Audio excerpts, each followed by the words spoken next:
Žemaičių vyskupystės muziejus, Žemaičių muziejaus Alka padalinys, įkorts istorinius Žemaičių kunigų seminarijos rūmus Varnius. Ta muziejin erdvė, katro sutelktas kelių šimtmečių Žemaitijai šventųjų sakralinis vertybės, meno šedevrą, istorinę ir archeologinę artefaktą, seikontis net 15-16 amžiaus Žemaitijai.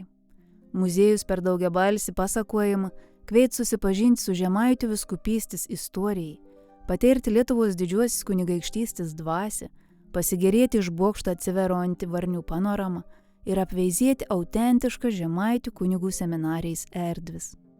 Projektauts veina garsiausių tuo metą architektų Glaubicą Joną Kristupą, Žemaičių kunigų seminarijos pastats liudei paskutinius, jau nužengo antibaroką dešimtmečius. Sekdami Vytautą Didžiuojį, kunigaikščių Giedraičių, Daukšos Mikalojaus, Valončiaus Motiejaus į kitų pėdsakas, keliausit per Žemaitijos į Lietuvos šimtmečius. Trumpam nusikelsit į rytus laikus, kada ant muziejaus kalvelis dar nebuvo nei seminarijais, nei pirmuosis katedras, o amžinų poilsį čia buvo atgulėn pirmieji Varnių gyventojai, primenantis pagonišką Žemaitijos gyvenimą.